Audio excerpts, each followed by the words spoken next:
Hi friends, Dr. Ben, not a real doctor here. Let's talk about, is intermittent fasting bad for your heart or not? Well, sort of. So, this is coming from, I was, doing my once a month Instagram check, and I came across a article titled 8-hour time restricted eating linked to a 91% higher risk of cardiovascular death. And this is from the newsroom of heart.org.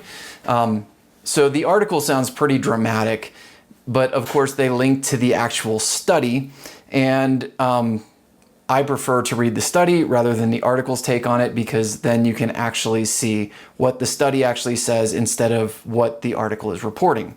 So the big points about this basically say that a study of over 20,000 adults found that those who followed an 8-hour time-restricted eating schedule had a 91% higher risk of death from cardiovascular disease.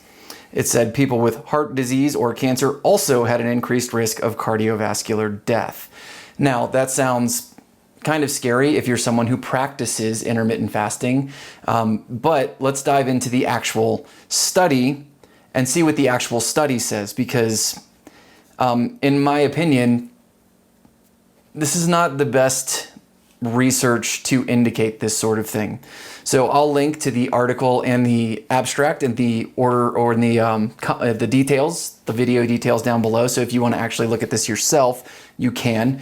Now, so here is the actual study, right? So the participants had to be at least 20 years old, and they had to have completed 2 valid 24-hour dietary recalls and reported usual intake in both recalls were included from the National Health and Nutrition Examination Survey in 2003 to 2018. So what does this mean? That means basically they're going through the database of this survey, and they're finding people who are at least 20 years old and who submitted 2 separate 24-hour write-ups of what they ate for those 24 hours, based on what they ate, when they ate it, and stuff like that. So 2 24-hour submissions. And then what they did was they checked the National Death Index as of December 2019 to see if those people were still alive or if they were dead and what killed them. An eating occasion required consuming more than 5 kilocalories, which is a calorie, of foods or beverages. And then what they did is they looked at when the first meal was, when the last meal was, and they calculated how long that time frame was. And they put everybody into categories: less than 8 hours, 8 hours, less than 10 hours, 10 hours, less than 12 hours, 12 to 16 hours, which they considered the reference group, which means that's when most people in the US eat, and greater than 16 hours. They then used a multivariable Cox proportional hazards model to estimate the association with eating duration and all-cause and cause-specific mortality in the overall sample. So what they're saying is they took these data points, they put it into a model to factor in for other variables that were going on to get basically the model they used to see whether or not the 8-hour time period was more likely to cause heart problems or less likely to cause problems. Now, that all sounds very nice, but here is the fundamental problem I personally have with this research. Again, this is my opinion. I don't have the ultimate opinion on this research, but here's the thing. There are multiple problems that I have with this research study. One, this isn't a controlled study. This is searching through a database for information that people have voluntarily reported based on their recollection. So there are several problems with that. I've helped people do lots and lots and lots of dietary intake evaluations, basically what they're eating in a day, and you would be absolutely shocked how poorly people remember what they eat in a day. Just as an example for you, think everything starting at what time, what it was, how much, and when you ate throughout the day for 3 days ago. See if you can remember that. Odds are you're going to be pretty far off of what you actually ate. So here's the first problem with that. This is not controlled. They're not monitoring people. It's based on voluntary information. Next is my actual major problem with this research. The standard to be included with the study was 2 24-hour periods. That means you basically have 2 days out of a person's life, what they ate, and we're extrapolating that out to be their regular eating pattern.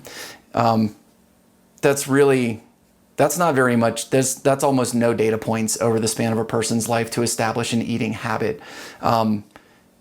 I personally think that it's almost irresponsible to use that few data points to establish someone's eating pattern, because there's no way to know if, the reason they ate that little was because they had so little time, because they were working so much, they didn't have money to buy more food. Like, there's so many other factors at play in that as to why they were eating that much, when they were eating, and how they were eating. That's really hard to account for without being in a controlled setting. There just isn't enough information to establish an eating pattern. It's it's woefully inadequate data to figure out somebody's normal eating pattern. And also, this is also based on the assumption that people have reported what they're eating accurately. If people are feeling like they eat too much, they're going to underreport. If they feel like they don't eat enough, they're going to overreport. That's just the tendency. If there's no drawbacks for correcting your data, then people correct the data. It's the same way that people lie about their height and weight when they don't have to get weighed or measured. So I have some real fundamental problems with this being used as a way to say that intermittent fasting is bad for you. Another problem that I have with this research is, as far as I know from what I can tell reading this, none of those people that they included in this study indicated that they were practicing intermittent fasting, that they were consciously selecting to eat within an 8-hour period. So why that's important is, if you were selectively choosing a diet for yourself, you were probably being much more conscious about what you were eating, how you were eating, and when you were eating. Meaning you're paying much more attention to the quality of the food you eat, when you eat, if you were eating enough or if you're eating too much, rather than just, because of my schedule, this is when I shovel food in my face. And, having worked as a bartender, I'm quite familiar with shoveling what you can in your face when you can. My girlfriend was a hairdresser. She jokes all the time about a hairdresser lunch. It's like chips and a soda, because that's what you have to shovel in your face between clients. That's not practicing intermittent fasting. That's just, working with your schedule.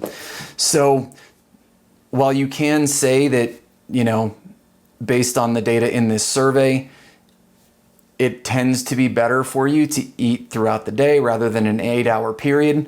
But I feel like there's not enough information in this to say that conscious intermittent fasting is a health risk. And they even state in the abstract they started this study because in controlled laboratory experiments, intermittent fasting has showed a benefit for cardiovascular health in the short term. So they expected to find that it showed a benefit in long term. However, based on the way this study was conducted, I feel that there was not enough information to draw the conclusion that they drew.